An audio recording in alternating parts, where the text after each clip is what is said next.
Para empezar este mes tenemos, bueno, pues al tipo más, iba a decir pesado, pero así dicho, a uno de las grandes garantías que tenemos dentro de la casa, que es el catedrático de Teología Fundamental Ángel Barahona, que además es muy amigo nuestro y nos ayuda mucho a reflexionar sobre cosas importantes, con lo cual se unen dos cosas aquí: el afecto y la inteligencia y la sabiduría del ponente. Y empieza Ángel este mes de la reflexión del amor con bueno, pues aquello que hemos llamado tertulia, una tertulia que vamos a hacer Cristina y yo, más o menos a dos bandas, con Ángel, sobre este libro. Ángel hace muy poquito ha publicado sobre el amor en tiempos incrédulos, que lo tenéis ahí en el cartel, que es bueno, corrígeme Ángel, pero es un libro que recoge de alguna manera cosas que Ángel ha pensado, ha puesto en práctica, ha visto en otros, ha ayudado a otros a pensar, ha metido también todas sus lecturas y referencias. Podríamos decir que es una obra un poquito pues de vida, ¿no? No vamos a hablar de todo el libro, pero sí que os recomiendo que si os gusta lo que Ángel va diciendo, aquí está desarrollado, y vamos a ir tocando algunas líneas que Ángel en este libro o cosas que hemos escuchado de él, que va apuntando y que nos pueden ayudar. Antes de que termine la actividad, para que lo tengáis todos así claro, bueno, cada actividad tiene sus créditos ECTS, ¿no? que los certifica actividades formativas complementarias.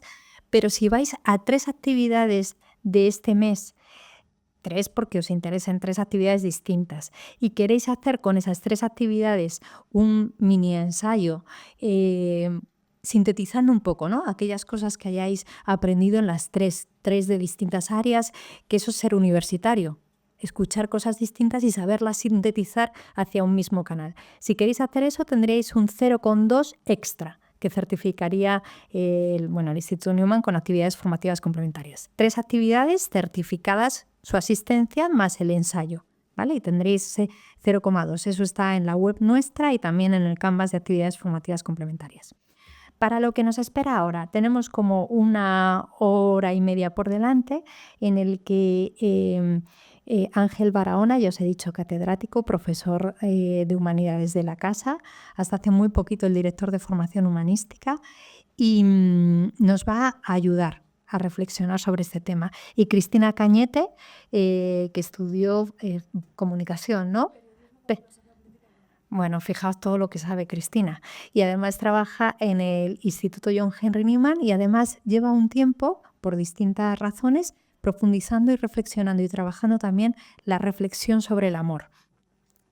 Entre las dos vamos a ir poniendo pues el capote a Ángel, que nos va a ir ayudando. Y dentro de unos 40 minutos se abre el turno de preguntas, ¿vale? O sea, que aquellas cosas que os vayan haciendo ruido o creando eco o interesando, pues las podéis guardar, porque luego podemos seguir la tertulia ya todos juntos, abriendo esta cuarta pared que tenemos delante. Te doy paso, Cristina, que creo que tienes ahí, como buena periodista, noticia de última hora. Bueno, noticia de última hora.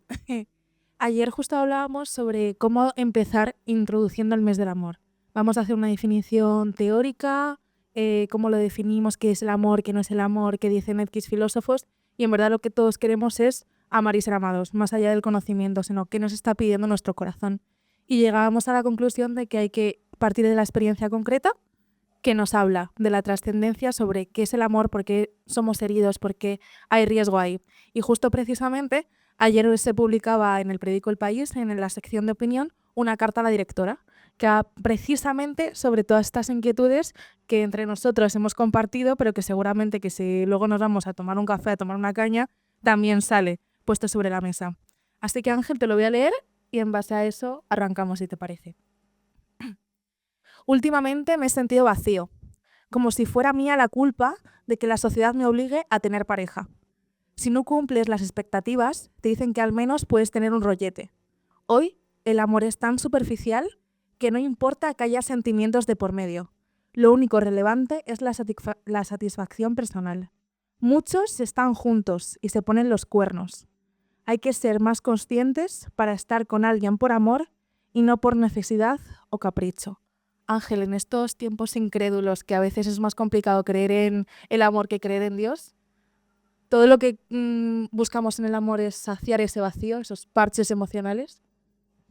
Hombre, yo creo que da en el clavo, ¿no? O sea, ¿qué es el amor? Es que esa es la pregunta del siglo XXI. Hay una... ay, perdón, que no estaba enchufado esto.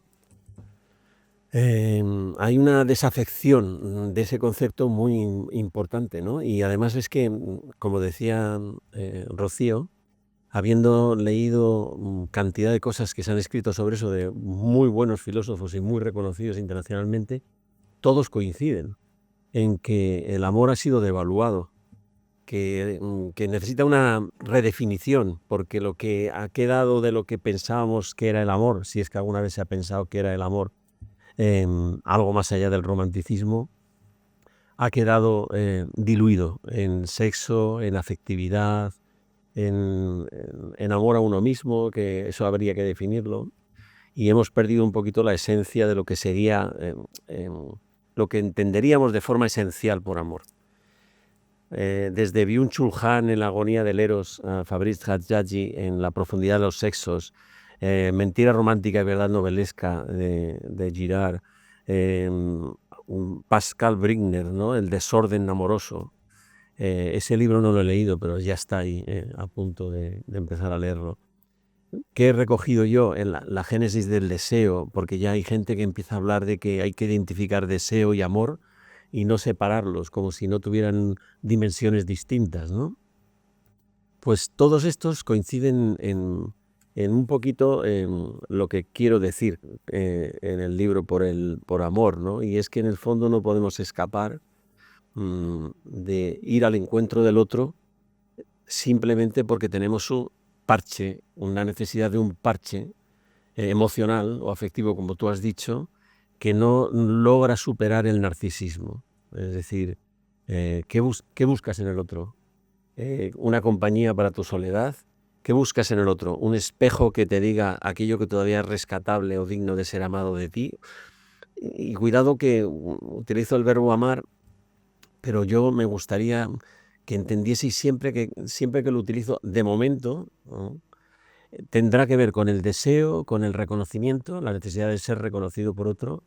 Tendrá que ver con algo que no es el amor ese que tenemos pensado, que tiene que ver o con el enamoramiento, que para mí es una fascinación transitoria que tiene que cuajar y pasar y no es definitiva, o el amor en el sentido más pleno, ¿no? de entrega mutua y todas esas cosas. Yo me quedaría en este estado todavía, ¿no? Incipiente, de que lo que uno busca en el otro es saciar su deseo, es un parche emocional, es un espejo narcisista que me devuelve el no hay nadie más bello que tú, porque yo no me gusto a mí mismo, porque el narcisismo no hay que entenderlo al modo griego. Yo creo que la sociedad en la que estamos ahora no es narcisista porque se ame mucho uno a sí mismo, sino porque no se ama nada. Y necesita que alguien le diga, no, pero aquí hay algo maravilloso en ti, o aquí hay algo que me gusta de ti, o aquí hay algo que te tendría que gustar de ti y te lo tiene que decir el otro, porque sin el otro no somos nada. Eso es un negocio, un mercadeo afectivo, un mercadeo sexual, un mercadeo de negociado, ¿no? De relleno, de la soledad, que hay que ponerlo en evidencia, hay que desenmascararlo, porque es mentira. Por eso uno de los libros más importantes en mi propia búsqueda de lo que significa el amor es Mentira romántica, verdad novelesca, de René Girard. Todos vivimos en una mentira, perdona que me enrolle, pero termino con esto. Yo creo que todos vivimos en una mentira romántica, ¿no? Pensar que nuestro amor es espontáneo, es porque el otro magnéticamente me atrae, porque sus cualidades me encantan, porque mi relación con él es directa, lineal, que tiene que ver con que el otro me ofrece, ¿no? Me ofrece, y yo quiero ir al encuentro de ello, ¿no? Y pienso que todo ha salido de mí, que soy absolutamente autónomo en el deseo, etcétera, ¿no? Y esa mentira romántica hay que desenmascararla. Lo que cuenta la verdad novelesca, que es el drama humano, lo que cuentan los verdaderos conocedores del amor, que son los novelistas. Shakespeare es el experto, para mí, Dostoyevsky también, y tantos otros, Flaubert y toda la gran literatura, lo que descubren siempre en el amor es un drama. Un drama de un hombre solitario que busca en el otro rellenar ese hueco, esa necesidad de ser que solo te lo da la mirada del otro. Pero claro, esa verdad novelesca es problemática, porque lo que engendra es conflicto. Y ahí lo dejo. Cómo desamortizar o cómo superar la mentira romántica y entrar en la verdad, cuando la verdad es riesgo, son aristas, son roces, es conflicto, pues eso es lo que sería la madurez de la fascinación transitoria, del enamoramiento o de la atracción que ejerce el otro sobre mi yo narcisista a un amor verdadero. Esa transición es la madurez en el amor. Pareciera que la mentira romántica de alguna manera es más placentera vivir ahí que en la madurez, ¿no? O sea, como, pero la madurez ya será más verdadero, pero va a ir de que no da gusto querer al otro. Y yo entiendo, Ángel, que tú que llevas casado unos cuantos años, pues no eres un masoca, o sea, que también te gustará, ¿no? Seguir casado ahora. Danos una esperanza, es decir, ¿merece más la pena ese camino que me estás proponiendo o no? Quedarse en el amor, Bueno, en el gusto. en el gusto, y no llegar hasta ese otro tipo de amor. Bueno, yo lo que estoy disfrutando ahora es inefable, mucho más que el orgasmo o que el placer que te da la mirada del otro, aquiescente y embelesada, o la admiración o el reconocimiento que el otro te da. Yo creo que estoy en otra situación que merece la pena esperarla. Pero claro, ya me has hecho el spoiler. Lo que hay es que eso es un itinerario que cuesta muchísimo, ¿no? Porque conocer al otro en la verdad que el otro es primero, entraña riesgos y segundo, echa muchas veces para atrás porque la libertad del otro es insuperable, ¿no? Yo veo, por ejemplo, que en mis propias relaciones, ¿no? 40 años casado que he celebrado este verano, ¿no? Yéndome con todos mis hijos y mis nietos, una semana que creía morir. Abuelo, me pega, me quita, Digo, ¿y cómo se nos ha ocurrido celebrar esto de esta manera en vez de irnos tú y yo a un spa así, tal? Bueno, lo que sí que es verdad que es costoso es llegar a ese momento. Lo que ha habido antes es, por ejemplo, en mis propias relaciones, yo pues eso, me enamoré de mi mujer porque evidentemente uno no es consciente de lo que yo estoy diciendo, sino después de 40 años, ¿no? Lo que atrae es que te enamora el otro también por sus referencias, digamos, que has recibido por la influencia de otros, ¿no? Porque como decía, el amor romántico es mentiroso. Dice que yo me siento atraído por esta persona por sus cualidades, sus ojos, sus no sé qué, su cuerpo, tal. Que no es verdad. En el fondo es todo un entramado cultural de lo que yo he recibido escuchando a mi padre, viendo su mirada, a mis hermanos, a mis amigos, etcétera, y se configura una persona que parece que te atrae por todas esas cosas que otros te han dicho que te tiene que atraer, ¿no? Pero una vez que te metes en esta relación del deseo, lo que empieza a aparecer es ¿quiero ir más allá o me conformo con el placer que me da? ¿No? Porque el placer es gratificante, pero frustrante, ¿no? Los expertos en esto, Lord Byron, por ejemplo, y Sigmund Freud, siempre lo dicen. Lord Byron decía que la tragedia del ser humano es que cuando realiza el deseo, y en este caso es el deseo sexual, inmediatamente deja de tener atracción sobre mí. Y tiene que aparecer en el horizonte otra motivación u otra persona. Por eso me canso inmediatamente de la persona con la que he tenido una relación sexual muy inmediata, ¿no? En el inicio de la relación. A lo mejor aguanto porque tengo esa necesidad del placer, pero inmediatamente lo que aparece en mí una vez que se ha realizado ese placer es la frustración de decir, ¿y esto es todo? Y eso lo hizo Lord Byron, no lo digo yo, o Freud, ¿no? Que hablaba muchas veces de que el drama humano es que una vez que experimentas el orgasmo, a partir de ese momento el ser humano, vamos a rebajarlo, ¿vale? El momento en el que experimentas el placer de que en el otro hay una donación, una entrega, una ofrenda para ti y tal, de corpórea, física, sexual, lo que quieras llamarlo, el tema es cómo rellenar esa relación con el otro, que siempre anhela un paso más cómo rellenas las 23 horas, 59 minutos, 30 segundos del día. Hace falta algo más. Y eso es lo que anhelamos, ese algo más.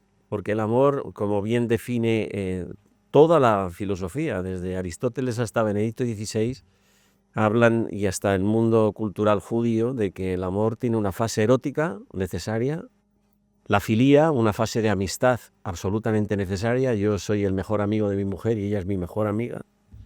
Y nos lo pasamos bien y tenemos confrontaciones a veces duras, porque la verdad duele, o la divergencia de intereses duele, o la idiosincrasia de lo que traemos como herencia familiar genera disensiones, etcétera, pero para llegar al final al ágape, ¿no? A un encuentro amoroso que va más allá del principio del placer. El principio del placer es el animal que llevo dentro, la bestia que quiere aflorar, que es la necesidad osmótica, ¿no? de acercarme al otro, hacerme uno con él, y que tengo que expresar de alguna forma, porque la bestia que llevo dentro es bestia, ¿no? Es decir, funciona porque se ve reforzado el placer por los ciclos dopaminérgicos, ¿no? que te dan gusto y que refuerzan los neurotransmisores de buscar siempre repetir esa acción placentera, etc. Pero eso se muere. Entonces, por eso decía, claro que sí, que necesitamos tal, pero si nos anclamos en el eros, nos perdemos la filía, no le damos tiempo a que aparezca la filía, que es, en el fondo, la amistad es disensión, es diferencia de pensar, es confrontación muchas veces, discusión, etcétera, pero que llega un momento determinado en el que esa amistad cuaja, y mezclado con el eros, que es imprescindible, ¿eh? O sea, aquí no se trata de hacer un amor espiritualista o no sé qué cosa que pensamos, ¿no? No se puede distinguir, hay que integrarlo todo, ¿no? Y todo ello es lo que configura una relación amorosa verdadera, que sería llegar a este ágape o entrega.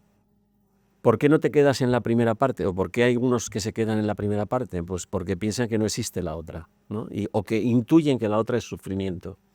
Porque el amor es renuncia, es sacrificio, es mucho dolor, porque hay que entrar en juego, hacer entrar en juego la libertad del otro y amar la libertad del otro más que la propia mía. Y eso es una decisión dura que hay que tomar, porque el amor no solamente es toma y daca, etcétera, ¿no? Es esto, ¿no? El amor se agota de tanto usarlo, como dice no sé qué canción, ¿no? O como nos dice Freud, ¿no? O como dice Lord Byron, o como dice Shakespeare permanentemente, ¿no? De que una vez que te sientes realizado en el espasmo sexual o cubres tus necesidades afectivas, el amor mengua, empieza a disminuir. Y para mantenerlo hay que buscar algo más. Entonces, en ese ir buscando algo más, hay algunos que dicen, no, voy a buscar algo más porque no hay más que el animal que llevo dentro, u otros que se arriesgan a decir, vamos a buscar ese algo más, que es un anhelo de eternidad, un anhelo de permanencia, un anhelo de buscar la psicología, el alma del otro, un anhelo de conocer al otro más que por su cuerpo, por su psicología, por su mente, por su ser. Y claro, eso es un paso arriesgado. No sé si te he respondido, pero como siempre me enrollo y me enrollo. Aquí lo dejo. Con esto que nos cuentas y también con lo que ha dicho Rocío de, vale, la esperanza del después de los 40 años casados llegar al ágape, pues a mí me da como mucho ejemplo y mucha referencia, pero más aterrizado a la experiencia concreta de no estoy casada, no tengo pareja, tal, a mí me genera un fuerte miedo, que yo creo que no sé si todos sois muy valientes, pero a lo mejor yo soy la más cobarde de la sala, pero me puede llegar a atenazar, porque veo como ese intento de que el otro me salve y que yo le salve a él, esa exigencia de llenar huecos, de venga, vamos a atravesar esta fase, vamos a llegar a la siguiente y vamos a ser felices. Vale, pero ¿y el ahora? O sea, ¿nos podemos preparar para amar en autenticidad cuando estamos en pareja y llega un conflicto? ¿Hay alguna clase de preparación o es una confianza plena en el amor o en lo que quieras llamar? Respóndete tú. A ver, el problema es que en nuestra cultura actual, al menos es lo que dicen todos los analistas, ¿no? Eso que tú miras hacia el futuro, ¿no? Miras hacia a la permanencia en la relación, no se da. Nos hemos quedado en conformarnos con los sucedáneos. De hecho, por ejemplo, ahora ya he terminado y lo he mandado a la editorial y tal, un libro sobre pornografía. Lo que está sucediendo en este mundo es que nuestra relación con los demás es pornográfica. No solamente que entras en la pantalla y ves cosas perfectas, sino que buscamos en el otro esa relación, la porneia, ¿no? Es decir, la satisfacción de los ojos, el consuelo del deseo, la autosatisfacción o la satisfacción compartida, o la relación sexual o la masturbación, como sucedáneos de aquello que yo de alguna forma quiero rellenar, que es ese vacío del que tú te reconoces ahí. Entonces, mientras estos sucedáneos están funcionando, provocan estas descargas dopaminérgicas, ¿no? Estas hormonas se satisfacen, hay una especie de equilibrio homeostásico. Cuando tienes el orgasmo, la cuestión parece como que se calma ese apetito bestial que hay dentro de ti y no necesitas ir a ningún sitio más. Si repites este ciclo de experiencias y te quedas enganchado, las hormonas dopaminérgicas nos hacen adictos inmediatamente. Adictos al sexo, pero adictos a la afectividad diferida en una pantalla, ¿no? Como diciendo, si estoy solo, si no hay forma de que supere el narcisismo, este egocentrismo del que vivo, me es satisfactorio, ya no necesito nada más. Hay gente que ya piensa esto, ¿eh? Y se acusa la necesidad de un partner sexual, lo ve como un objeto, como lo ve en la pantalla, y le frustra a la vez, porque la realidad siempre es más desagradable que la perfección de la pantalla. Pero claro, es que este es el punto, ¿no? Si uno perpetúa este tipo de experiencias una y otra vez y se hace adicto a ellas, no puede superar el hándicap de enfrentarse con la realidad del rostro del otro que tiene arrugas, que envejece, que su libertad me hace daño. Hay que aprender a amar. Y aprender a amar es un ejercicio, no es una cosa que se da de forma natural. Nosotros pensamos que el amor es una cosa que se da de forma natural. No, eso no es verdad. Es un ejercicio educado, que tiene que ser educado, ¿no? ¿Qué es? Y además es que es el principio de la madurez psicológica, ¿no? Que es conocerse a uno mismo para saber que el otro no te puede dar lo que tú no le puedes dar a él. O sea, si tú piensas que el otro es la solución para tu necesidad afectivo-sexual o para tu soledad, el otro piensa lo mismo. Y al final es soledad al cuadrado, necesidad afectiva al cuadrado, que se multiplica y que experimentas esa especie de vértigo, ¿no? De estoy solo. ¿Qué es lo que hay que hacer? Aprender a conocerse uno a sí mismo para saber que no le puedes dar al otro lo que el otro desea, por lo tanto no le exijas al otro que te dé lo que tú deseas, porque no te lo puede dar. Son dos soledades encerradas dentro de una burbuja existencial que llamamos ese precario narcisismo, ¿no? Que no podemos escapar de nuestra egocentricidad, ¿no? Claro, pero eso, a la larga, cuando ya se ha cumplimentado la frustración durante 1, 2, 3, 1000 veces, años y años y años, y vas dándote cuenta de que nadie puede responder a tu necesidad, o sea, nadie es un parche emocional eficaz, te entra una desolación bestial y ya no crees en el amor. Entonces lo único que crees es repetir experiencias. De cada fin de semana me acuesto con uno con otro, voy haciéndole muescas al revólver de todo donde disparo y donde mato, y voy dejando cadáveres a mi alrededor de solitarios que ya no van a creer en el amor porque han sido usados como un objeto.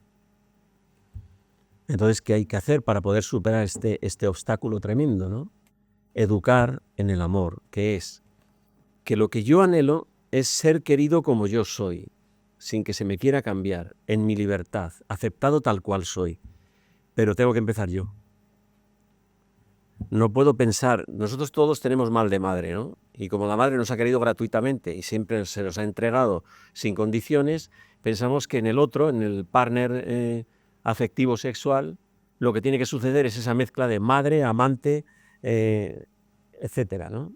Y no es verdad, el otro tiene el mismo problema que yo y necesita ser amado como es, sin que le quieran cambiar, aceptándole en su libertad, respondiendo a sus deseos, aparcando los míos para satisfacer los del otro, y el sentirse amado en esa dimensión en la cual yo renuncio a mi ego para que el otro tenga su espacio y su lugar, es lo que le hace sentirse amado de verdad.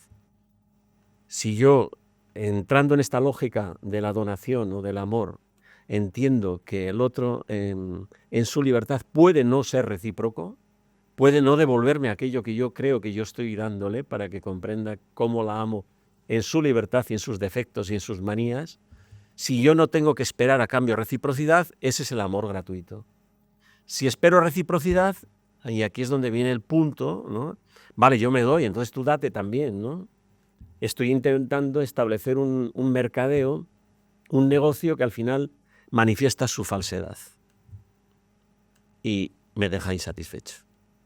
Porque o no ha respondido a mis expectativas, que esto es lo más seguro que sucederá, o si ha respondido a mis expectativas como pide a cambio reciprocidad y yo no se la puedo dar a lo mejor, ¿no? Porque solo he buscado el objeto que me saciaría de esa visualización pornográfica del rostro del otro, pues lo que sucede es separémonos. No eras la persona, no eras aquello que yo buscaba, no es el amor idealista, no es la figura romántica en la que yo buscaba ese espejito mágico que me dijera que yo soy el más bello y amable del mundo.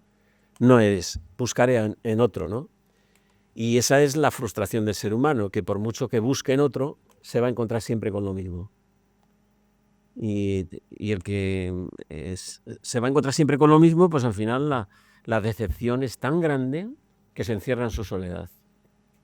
Claro, encerrarse en su soledad a los 18, a los 20, a los 23 años, a los 25 años no es problemático.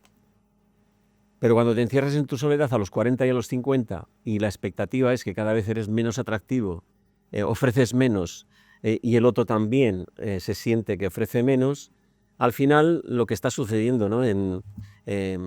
Lo que está sucediendo, o sea, yo estoy alucinado, ¿sabéis? ¿Cuántas visitas diarias tiene una página como Pornhub, que es la plataforma de pornografía más importante del mundo? 45 millones.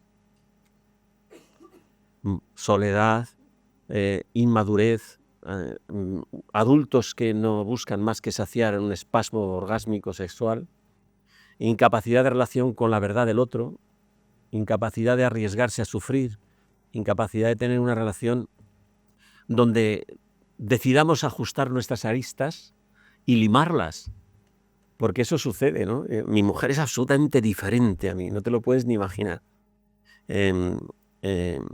Y aquí no hay ninguno que la conozca mucho, ¿no? Pero si la conociera diría que no estoy exagerando nada. Pero resulta que hemos ido descubriendo la complementariedad, que es fundamental. O sea, es que el amor no se trata de la semejanza o de la igualdad o de la afinidad de sentimientos o de coincidir en las emociones o los gustos, ¿no? A mi mujer le gusta el teatro y yo jamás iría al teatro, porque ella estudió literatura y jamás iría yo a ver ¿sabes? Bueno, hay veces que hay que renunciar y aunque ronques en el teatro, hay que estar al lado ¿no? A mí, o sea, ¿entiendes? A mí no me gustaba el fútbol, pero ella es una apasionada del Real Madrid, pues ya me he hecho experto, ¿sabes? Solo hablo desde mi punto de vista. Si te dijera en aquello en lo que ella ha renunciado a sí misma para ser complementaria conmigo o saciar aquello que va contra su voluntad, pero que me hace a mí feliz, la lista es interminable. Hacer esa lista es fundamental para amarse. ¿Desde dónde yo he renunciado a mí para que tú seas feliz? Eso es el amor, ¿no? Y no tiene nada que ver con el sexo. Además, en la medida en que uno avanza en la edad, sabéis que eso tiene cada vez menos vigor, ¿no? La bestia consume su capacidad, ¿no? Entonces hay que descubrir nuevos horizontes. ¿Te parece, Ángel, que...? Porque yo no sé ¿Ya vosotros, han pasado los 40 minutos? más o menos, No pero me lo puedo creer. sobre todo es que a mí me hubiera gustado mucho conocerte cuando tenía la edad de los que están ahí abajo y haberte escuchado cosas como esta. Entonces estoy pensando, si esto es una tertulia, tiene sentido que aquellos que tengáis, o sea, que esto os esté golpeando de alguna manera o tengáis algo que decir o tengáis algo que preguntar, podáis hacerlo antes de lo que yo tenía previsto, ¿no? Porque para eso estamos aquí en un salón de grados en la universidad.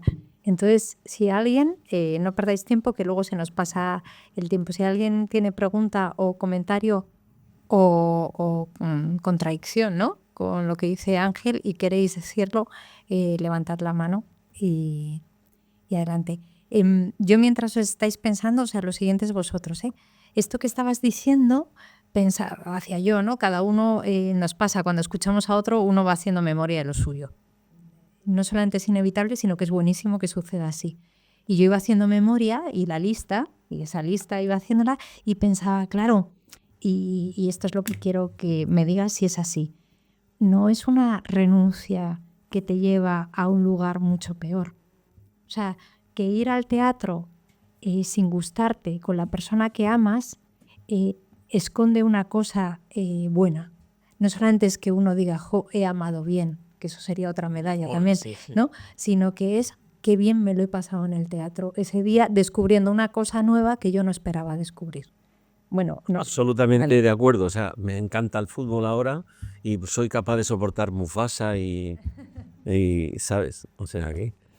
Y además en otra dimensión nueva, ¿no? Es que compartir la experiencia de los hijos que están pasando por sus matrimonios y sus conflictos y los nietos es una cosa espectacular. O sea, que es gratificante, ¿no? El haber aprendido a amar las cosas que el otro ama. Pero es un ejercicio. Es decir, de momento yo me hubiera podido resistir de manera egoísta a ir al teatro. Yo prefiero quedarme en casa leyendo un libro, vete tú con tus amigas, ¿no? Pero el haber satisfecho compartiendo esos gustos que son suyos y haberlos hechos míos de forma natural, ¿no? Por tomar una decisión, que eso son cosas que hay que hacer, tomar decisiones, pues luego es gratificante porque venimos hablando de lo mismo, pensamos qué ha pasado, qué hemos visto, nos hemos fijado en cosas que yo no me hubiera fijado, me descubre cosas que yo no hubiera descubierto, ¿no? Entonces, bueno, la última es la de Mufasa, o sea que quiere decir que uno se da cuenta de que la palabra en suajili scar, en inglés es cicatriz, por las rivalidades entre los hermanos que aspiran a ser reyes, pero en suajili es deseo de ser como el otro.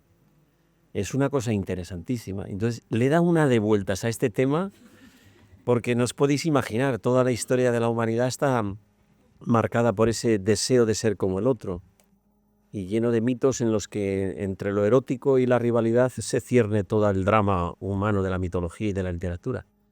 Y ese descubrimiento lo he hecho yendo con mi mujer a ver Mufasa y con algún nieto. Sí, totalmente de acuerdo contigo. O sea, la complementariedad no es masoquista. No es masoquista, es que si amas al otro, pues te divierte lo que al otro le divierte. Y si no te divierte, pues te fastidias. Pero no pasa nada, eso es maravilloso. Y ahora sufro con ella, cuando atacan a Vinicius. Pues eso es como sufrir con el amado. O cuando pierde con el Español por una injusticia arbitral. No te puedes imaginar cómo se cabrea con los árbitros y con todo, es una cosa increíble. Y yo quiero ser estoico y tal, decir, cariño, es que son errores humanos y tal. Bueno, muchas gracias, Ángel. La verdad que siempre es increíble escucharte porque siento que pones como palabras a esas cosas que muchas veces como que subyacen a eso que sentimos muchas veces. La pregunta la he intentado escribir porque digo, si no, no voy a ser capaz de formularlo. Pero es, o sea, siempre que pues escucho esto, ¿no? O veo como esta luz que dices, joder, aquí hay algo que me llama y como que luego sales a veces como diciendo, guau, pues quiero hacerlo. Como que luego otra vez me escuro muy rápido, siempre como buscando esa mirada en el otro que me valore y como volviendo ahí, ¿no? Como que quiero, pero de alguna forma no soy capaz como de salir de ese buscarte en el otro y no buscar al otro. Y por mucho que pues dices, "Buah, ya lo he entendido", como que luego te das cuenta cuando eres sincero contigo mismo de que en el fondo no. O sea, puedes haberte creído que lo has entendido y que ya estás súper bien, pero al tiempo se te pasa el tal y vuelves a estar en la misma mierda, hablando claro. No sé si... Bueno, no sé qué tienes que decir a esto. Muchas gracias. No sé, que tengo la misma experiencia que tú. Que, de hecho, con el ejemplo que has puesto ahí, de alguna manera, es verdad que todos tratamos de hacer cosas para ser reconocidos, tanto en el amor de la pareja como en el trabajo, como en todo, ¿no? Y ¿sabes qué sucede? Lo que tú has dicho, en el fondo sientes vergüenza ajena, dice el dicho, ¿no? Porque te das cuenta de que has engañado a los demás, ¿no? Has presentado, si os dais cuenta, esto de que ponemos perfiles en internet, ¿no? Y entramos en las páginas de Instagram o lo que sea, señalando perfiles, lo repetimos luego en la vida cotidiana. Siempre estamos aparentando, nos vestimos de una forma determinada porque queremos pertenecer a determinado grupo, ser reconocidos en determinado grupo. Siempre estamos buscando la admiración y el reconocimiento de los demás. ¿Y sabéis cuál es el problema? Que es verdad que es gratificante en el instante, en el minuto 1, como tú muy bien has dicho. Pero al minuto siguiente, y a mí me pasa mucho cada vez que hablo con el rector o con alguna persona que quiero que me reconozca, digo, pero se ha llevado una impresión falsa de mí. Si me conociera de verdad, sentiría vergüenza. Él y yo, ¿sabes? Porque no soy yo. Estamos siempre actuando, ¿no?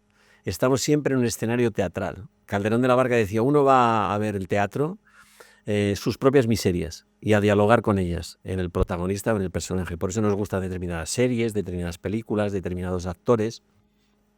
Esa identidad lo llama el psicoanálisis transferencia, ¿no? Yo me siento identificado con, y entonces doy un perfil, una imagen que quiero que se quede de mí. En la mirada de los demás, para yo ser, el ser me viene de ser reconocido, le doy lo que quiere ver. Eso se llama hipocresía, a veces es consciente y entonces es súper asquerosa, otras veces es inconsciente porque ya has asimilado un ser que no eres. Y actúas permanentemente en el escenario teatral del mundo. Y escribes tu propio guión y un guión que te supera porque no eres tú. Y por eso sientes frustración y vergüenza cuando vuelves a la soledad y dices, ¿qué he hecho? ¿Qué he dicho? ¿Cómo he querido caer bien? Pero qué falso soy. En el amor exactamente igual. Te das cuenta y por eso cuando tienes que enfrentarte a tu verdad, que no se la has dicho al otro, ni con tu mirada, ni con tus gestos, ni con tu rostro, ni con tus palabras, sientes vértigo, porque dices, cuando lo descubra, ¿quién soy yo de verdad? Por eso decía que la clave está en conocerse uno a sí mismo, aceptarse uno a sí mismo, es un paso de madurez que te permite entrar en relación libertad con el otro, porque ya no esperas del otro nada que no te pueda dar, porque ya lo que esperas del otro no es su mentira, sino su verdad, que es la que tú le has expuesto y te has desnudado. Lo que pasa es que nosotros pensamos que la relación verdadera con el otro es desnudarse físicamente y enseñarle tu cuerpo, cuando lo verdaderamente importante es desnudarse del alma y decirle, mira, yo soy este, y hago esto, y siento esto, y me pasa esto, y dudo aquí y allá, y tengo este conflicto, y me llevo fatal con mi padre, y esto es lo que hay que me ha marcado en mi tal, y pum, pum, pum, pum, pum. Ese conocimiento requiere muchas horas de parque, con la mano agarradita y mirando a las estrellas, no tocándose en una cama, ¿no? Porque además lo otro es súper frustrante, porque creías que tocabas el alma del otro y lo único que has tenido es un momento de placer. Y en la medida en que explota ese espasmo, te queda frustrado. Y vuelves a sentir vergüenza otra vez, porque buscabas otra cosa que no has encontrado. Y así repetimos una y otra vez. Y a base de ensayo y error, vamos aprendiendo a madurar y a amar. Porque esto es una tarea para toda la vida. Nosotros a lo mejor pensamos que es una tarea en este instante, en el que me he sentido atraído por ti.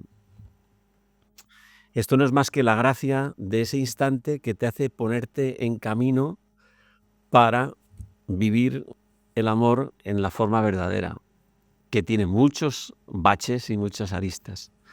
Si no nos sintiéramos atraídos por ese flirt emocional inicial o ese enamoramiento fascinante transitorio que experimentamos por los ojitos azules del otro, no nos atreveríamos a ir a conocerle más lejos.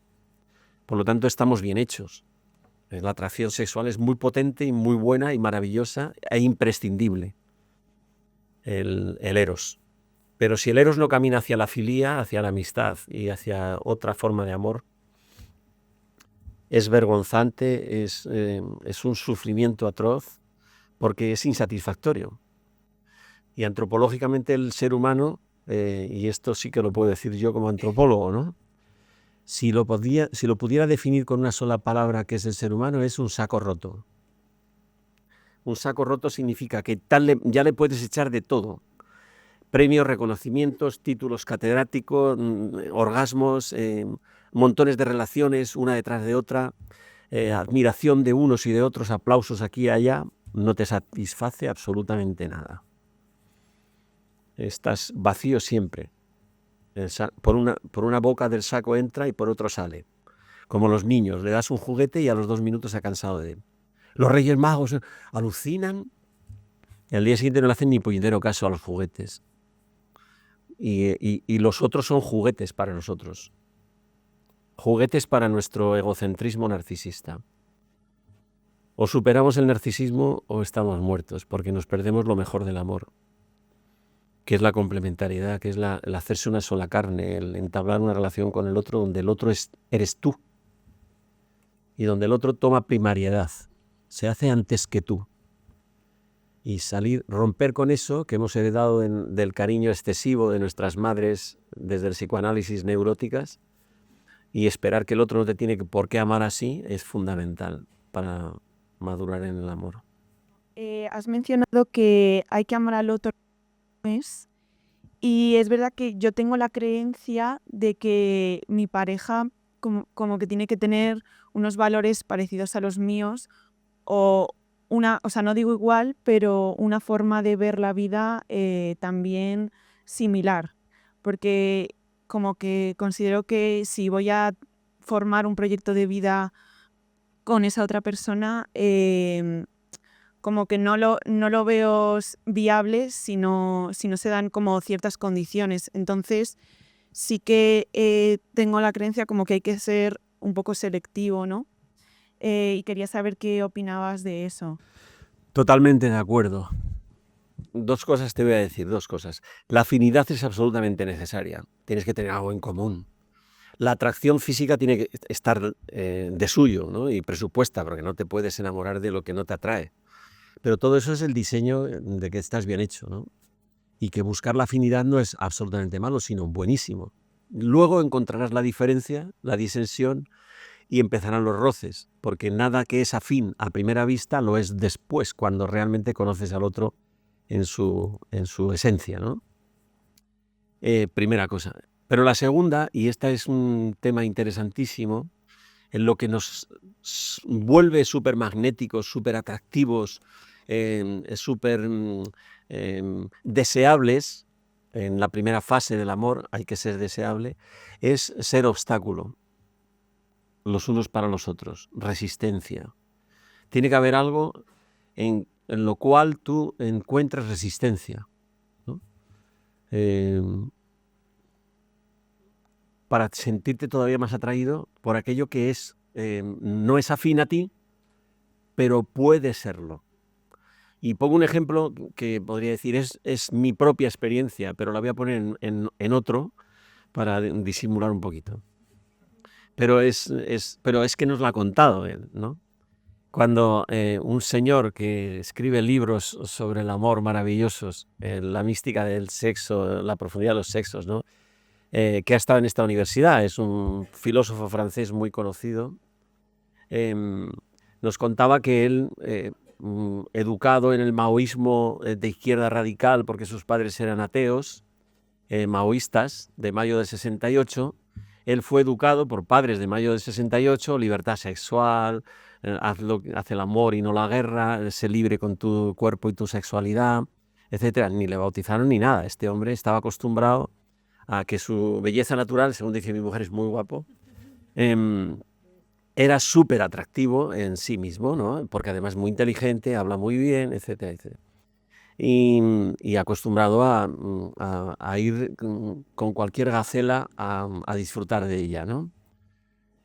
Hasta que un día ve una mujer en una obra de teatro en la universidad que le fascina transitoriamente y piensa, ¿por qué no cazar la gacela? Y empieza a querer tener una relación de amistad con ella. Pero quiere ir rápido, porque en el fondo, como que si no consigues consumar el deseo, no lo puedes dilatar en el tiempo porque te frustras.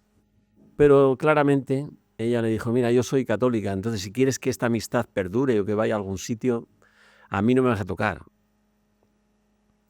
¿Cómo? Sí, que el obstáculo y la resistencia es, o sea, totalmente divergente. Él, de familia atea, maoísta, liberal, el sexo es en sí mismo es satisfactorio, etcétera, etcétera, y la otra aplazándolo, resistiéndose, casta, no sé qué, no sé cuántos y tal, ¿no? Eso son afinidades, no. Esa es la contraposición más grande que te puedas encontrar entre dos personas. Pues hoy está casado con esa señora, tienen 10 hijos. Él ha hecho el camino de recorrido hacia el bautismo y lo ha cuajado tanto que ahora mismo es del Consejo Pontificio para la Cultura. O sea, un hombre de fe que no hace más que evangelizar, ha dejado atrás su maoísmo, su comunismo de juventud y su vida de crápula, y está en otra dimensión. Ahí no había afinidad, pero hubo un interés por conocer el alma del otro. ¿Por qué se me resiste? ¿Por qué no se me entrega?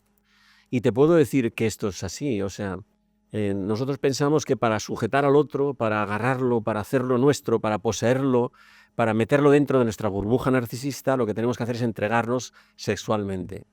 ¿Qué va? A partir de ese momento empieza la insatisfacción, la decepción, el separarse, el no querer ya el seguir o continuar porque ya has logrado el objetivo, que era saciar el deseo, lo que te decían tus ojos, ¿no? Y por eso resistirse, o lo que se llama en términos clásicos la castidad, magnetiza y manta totalmente la atracción que ejerce el otro porque sientes que es libre. Y tú amas la libertad y la ves reflejada en el otro. Lo mismo que en el otro ves reflejado el deseo, también la libertad. ¿Cómo es posible? Que yo soy esclavo de esto, yo me dejo llevar por mis ojos y enseguida toco y esta se resiste. ¿Cómo es posible esto? ¿De qué me está hablando, no? De que hay otra forma de... En fin, etcétera, etcétera, etcétera. Bueno, yo he hecho una síntesis telegramática de la vida de este hombre, perdonadme, pero hay que exagerar un poco para que se entiendan las cosas. Hola Ángel, yo tenía una duda y me gustaría que elaborases un poco más un tema que habéis hablado un poco entre los dos sobre ese punto de ceder lo que a ti no te gusta o lo que a ti sí en pro del otro.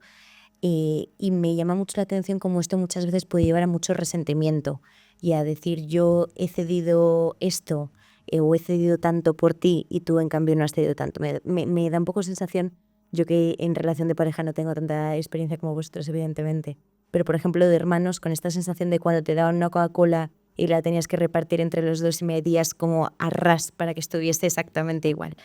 Pues tengo un poco, me gustaría que desarrollases sobre esta forma de romper esa igualdad o ese medir o ese yo lo he dado todo y tú no has dado nada y ese resentimiento del uno con el otro. Bueno, Gracias. lo primero que diría sería que ceder es, no es claudicar. Ceder es una operación racional, ¿no? Y que reclama en verdad cierta reciprocidad. Si el otro no te da nada, pues ahí no va a ningún sitio esto, ¿no? Pero el tema de la justicia es muy peligroso, porque el tema de la justicia no es verdadero amor. Yo creo que no hace falta explicarlo más. O sea, el exceso de reclamar justicia, es decir, que te devuelva lo que tú das, eso es una fuente permanente de ruptura, de conflicto y de todo. Y yo he fregado y ahora te toca a ti esto, y repartamos la tarea. Eso es una tontería, ¿no? Este ejemplito. Pero eso no es el amor. Eso es la connivencia, el pacto de no agresión, el pacto de convivencia, el pacto educado, de darnos lo que necesitamos, pero no hemos escapado de nosotros mismos. Si le pides al otro que te dé lo que tú necesitas, en justicia, lo que estás diciendo es que solo te amas a ti mismo. Entonces no le llames amor. Llámalo intercambio sexual, intercambio libidinal, intercambio salivar, lo que te dé la gana. Pero eso no es amor. Eso es simplemente cálculo racional de una justicia reivindicativa que es el primer paso para deshacer cualquier relación. Porque siempre será insatisfactoria, siempre será injusta la justicia que tú reclamas del otro. Entonces aquí lo que hay que saber es si te interesa es ceder la justicia. El amor es exceso, es gratuidad, no tiene nada que ver con el cálculo. El amor es así, ¿no? Me voy a contar una cosa muy graciosa. Em, mm, me lo han contado, entonces no sé cómo lo voy a contar, si soy muy fiel al relato o no. Pero yo no estaba presente, ¿eh? Una boda de estas de ayuntamiento, ¿no? Que donde habla todo el mundo y suelta el panegírico alabando a la novia, alabando a la madre de la novia y a todo Kiski, ¿no? Y entonces sale uno y dice, wow, he visto en internet un poema alucinante de lo que es el amor. Dice, y quiero hoy, que estamos aquí en una situación de laicos totales, o sea, la pareja pues no había pasado por la iglesia porque no creen en eso y legítimamente, ¿vale?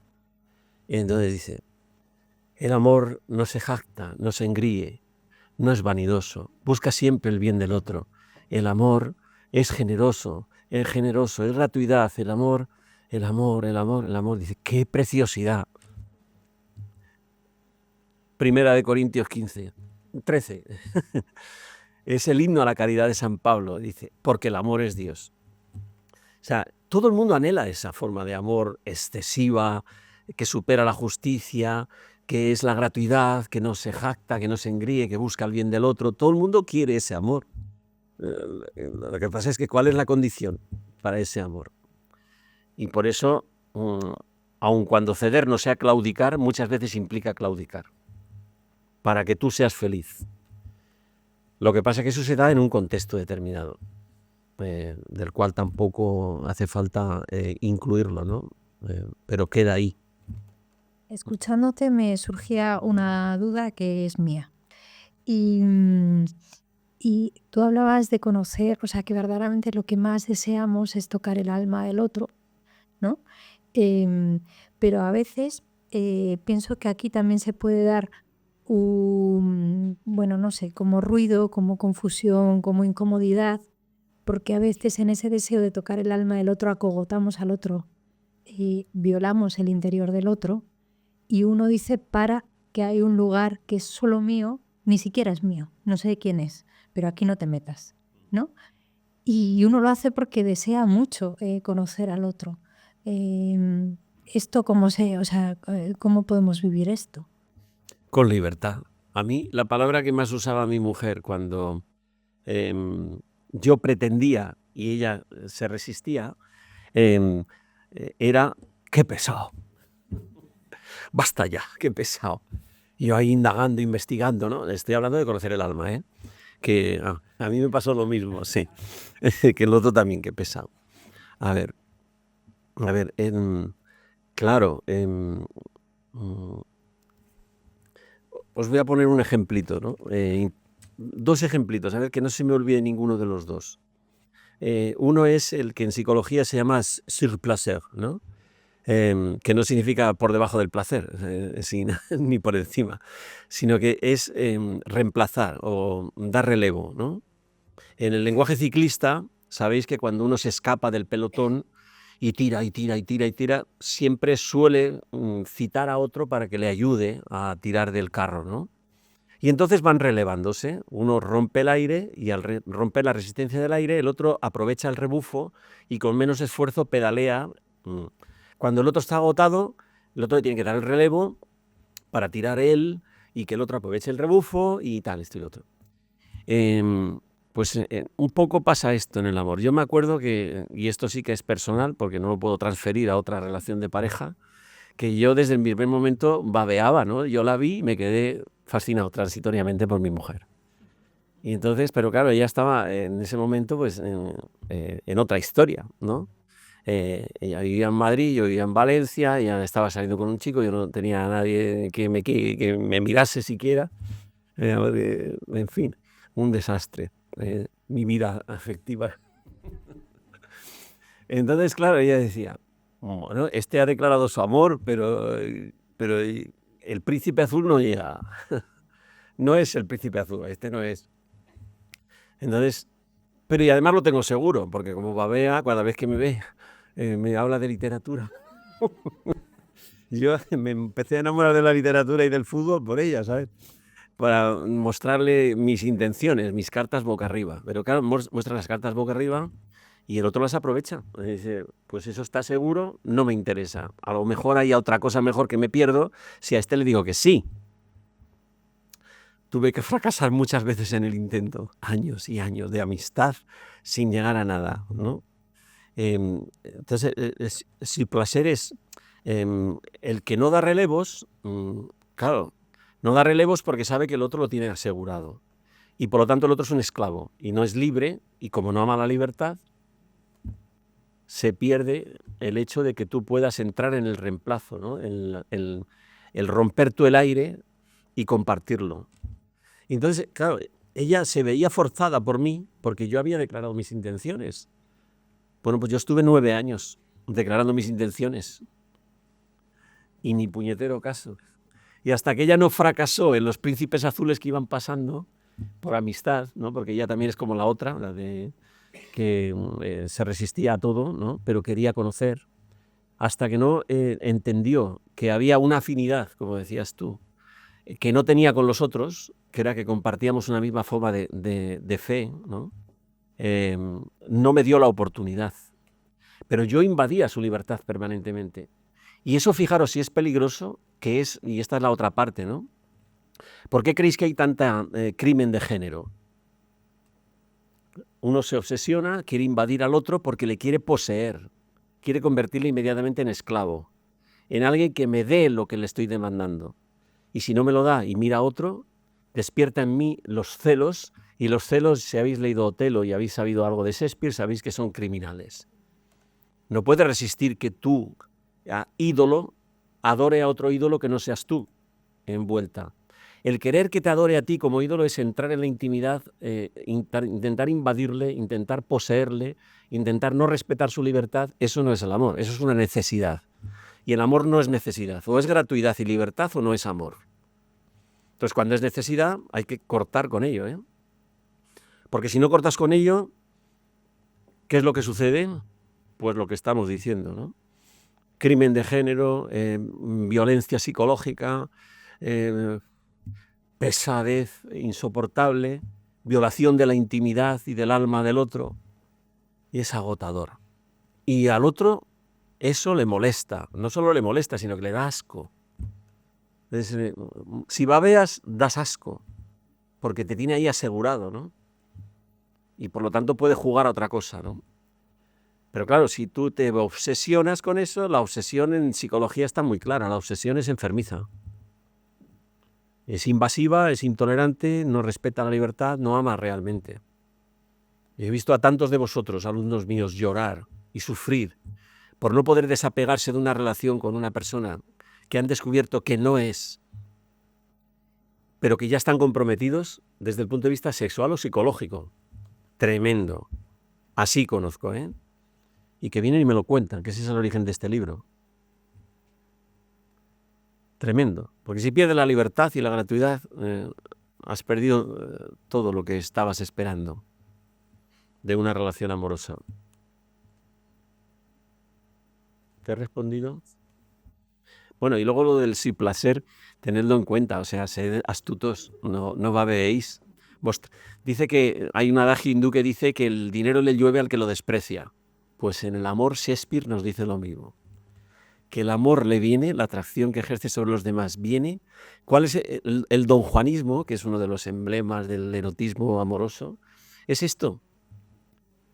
Si desprecias el amor, te llueve por todos los lados, porque te atrae muchísimo pensar que hay una persona que es absolutamente libérrima con el tema. O sea, es un interesante, ¿no? Y luego hay una cosa que os decía que quería decir, la segunda, ¿no? Que en esto de de ser conscientes de lo que yo os estoy contando, alguno podría decir, jo, qué pesimismo, ¿no? No hay forma de que podamos superar el narcisismo y tal, ¿no? Saberlo no elimina el cometer el error e intentar hacer un ensayo con el amor. No, absolutamente. Saberlo no es suficiente. El conocimiento de algo no te exime de cometer errores. Y solo de los errores se aprende, o sea que no tengáis miedo a haberlos cometido. Porque todo se puede recuperar. El amor siempre llama a la puerta y ejerce sobre nosotros una atracción de novedad a la que hay que abrirse. No tengáis experiencias negativas que os cierren a la posibilidad de experimentar, ¿no? Que puede llegar eso que anheláis en lo profundo, que es ser amados como sois sin querer que os cambien. Conocer no es agotar las posibilidades de ya no tengo esperanza, ya he fracasado tantas veces, ya no va a llegar. No, eso no es verdad. Hasta la muerte hay una posibilidad de amar y ser amado. Estoy de acuerdo en la concepción del amor. O sea, dices que el amor es excelso y que es gratuidad, pero también es verdad que no se puede dar algo que no se tiene. O sea, si uno no ha conocido esta forma de querer y solo ha conocido egoísmo, o sea, querrá con egoísmo. O sea, que el amor, o sea, te has centrado mucho en el punto de la libertad, pero el amor no es solo una decisión. O sea, que no siempre uno es libre para decidir querer, ¿o sí?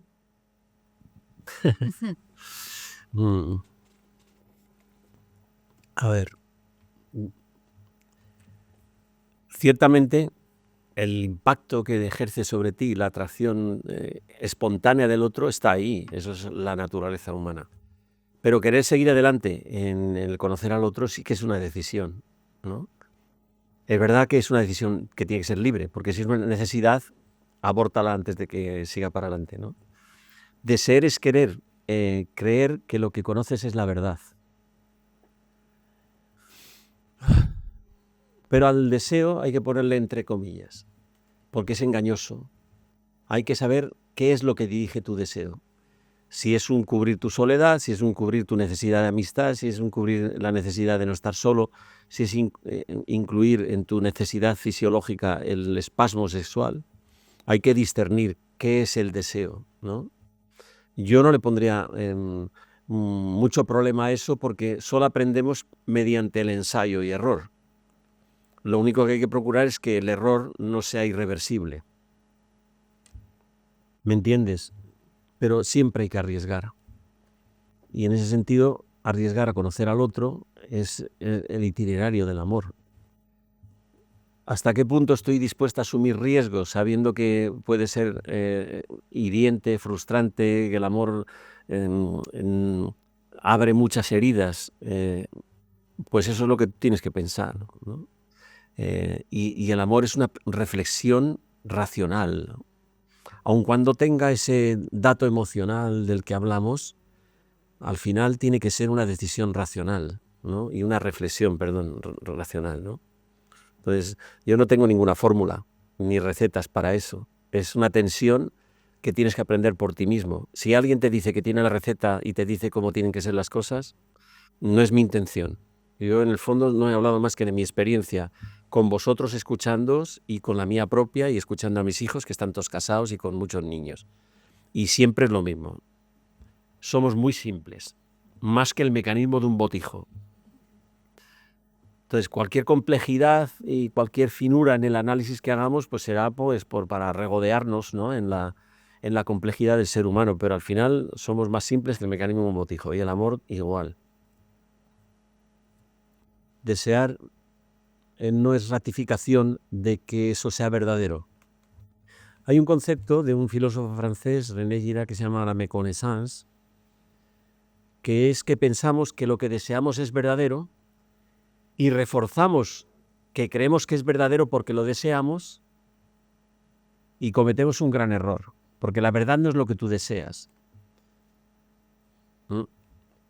Te puedes engañar si piensas que lo que quieres porque lo deseas es la verdad.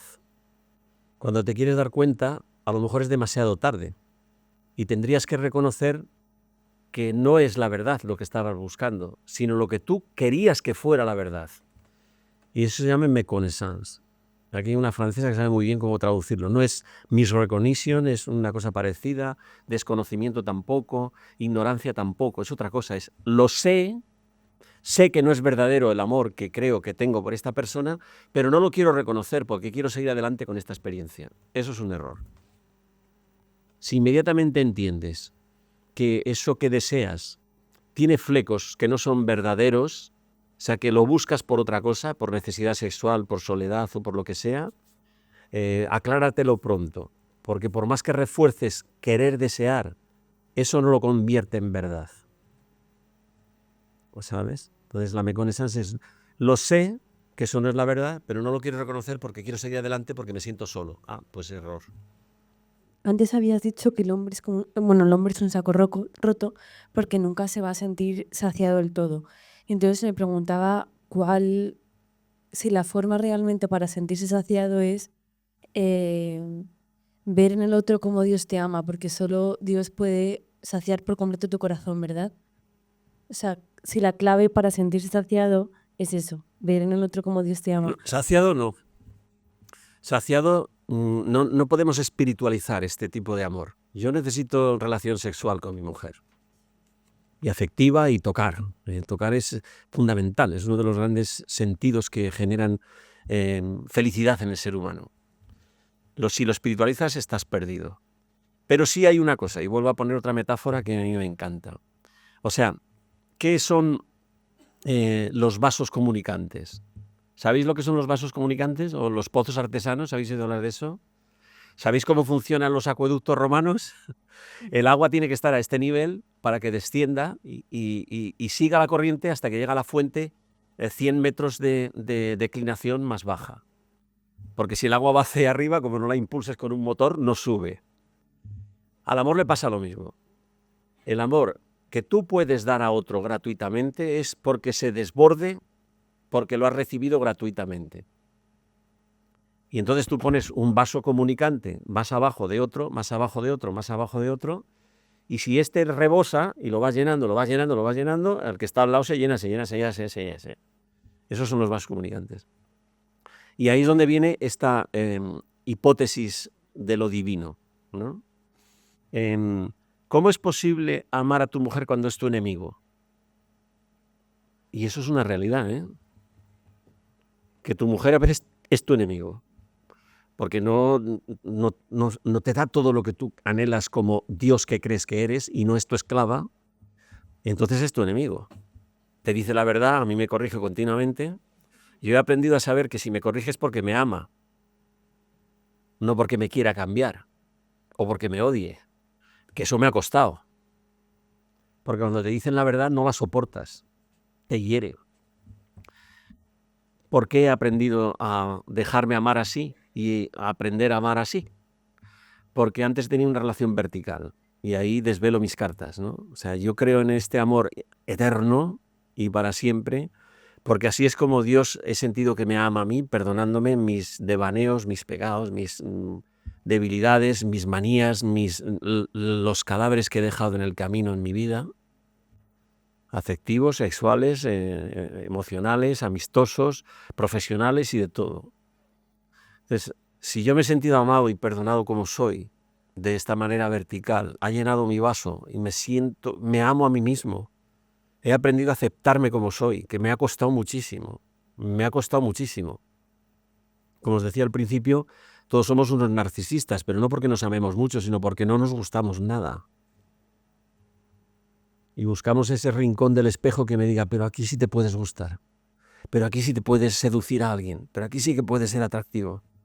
Y yo no me quería.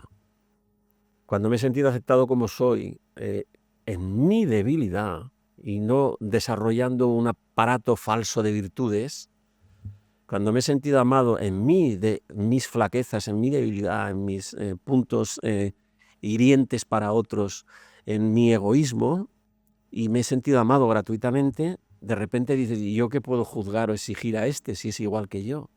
¿Y no será él también digno de ser amado como he sido yo? ¿Y por qué le voy a querer cambiar si Dios le ama como es?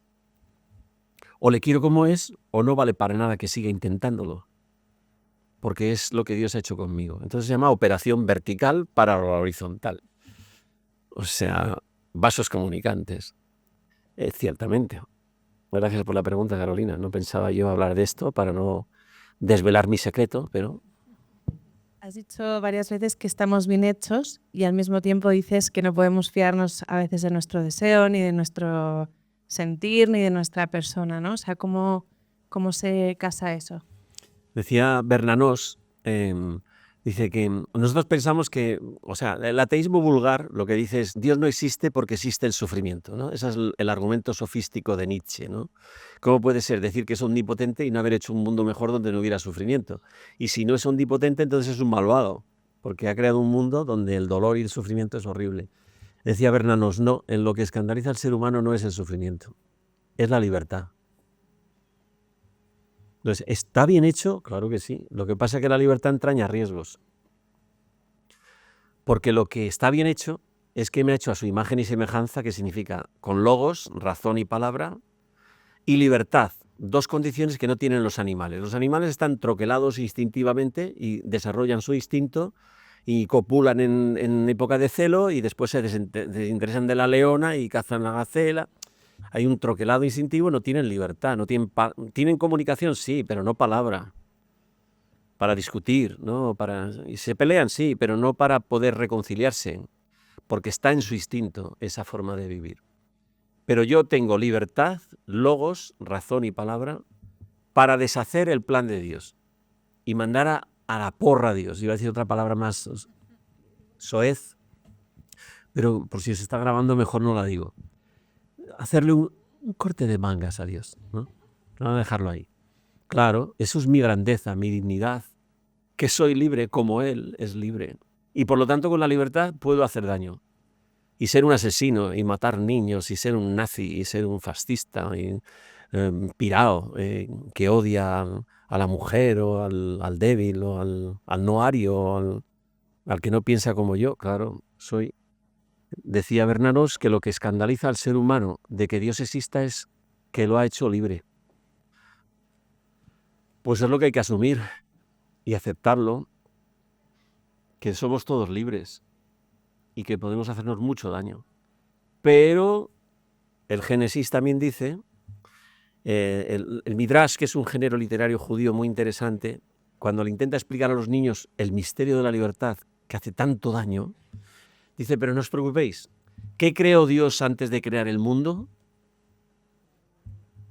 Antes del Big Bang, ¿qué creó?